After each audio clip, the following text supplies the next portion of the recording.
Disciplined हो जाइए, आप अपने रूटीन को फॉलो करने की कोशिश करिए, जो आप अपने से प्रॉमिस कर रहे हैं उसको फुलफिल करने की कोशिश करिए। दुनिया आपसे क्या बोल रही है उसको साइड हटा दीजिए। भाई मेरी बात हो सकता है कड़वी हो, लेकिन सच्चाई के साथ बोलूंगा, दिल के साथ बोलूंगा, और मैं उस तरीके से बोलूंगा कि आपको लगे कि भैया कि मैं भी अगर एज ए स्टूडेंट होता तो मैं क्या फील करता। आप एडवांस का पेपर तब लिखेंगे जब आपका कम से कम 180 या 190 से स्कोर ऊपर आ रहा हो। मॉक टेस्ट पेपर टफ हुआ तो हो सकता है वो कट ऑफ कम चल जाए, लेकिन फिर भी अभी टू बी श्योर आप 180 190 से ऊपर अगर आप अपने टेस्ट में स्कोर कर रहे हैं तब आपके लिए वो फायदेमंद है। पहले वहां तो पहुंचिए। तो जो बच्चे अभी उससे नीचे हैं, आपका पहला टारगेट भैया ये होना चाहिए कि पहले मैं अपना कट ऑफ क्लियर करूं। जिनका वो आ रहा है और आपका बैकलॉग नहीं है, दो चीज समझिए। अब जो 170 160 मार्जिनल ग्रे एरिया में, सर मेरे 150 आते क्या मैं देखूं, आप ग्रे एरिया में, अगर पेपर जेईई मेंस का आसान है तो आप क्रॉस कर भी सकते हैं, अगर टफ आ गए तो आप हो सकता है रह भी जाए,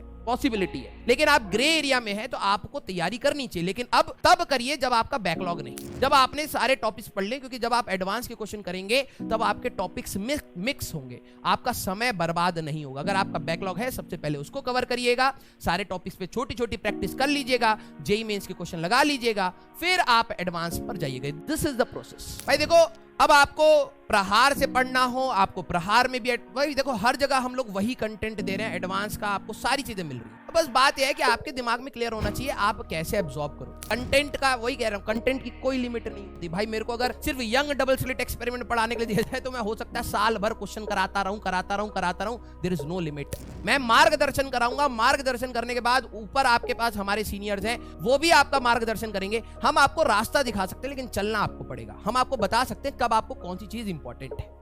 क्लास चल रही है तब भी नींद आता है, फिर जब प्रैक्टिस कर रहे होते हैं क्वेश्चन नहीं निकलता है तो नींद आता है। आपका अगर आंसर जेईई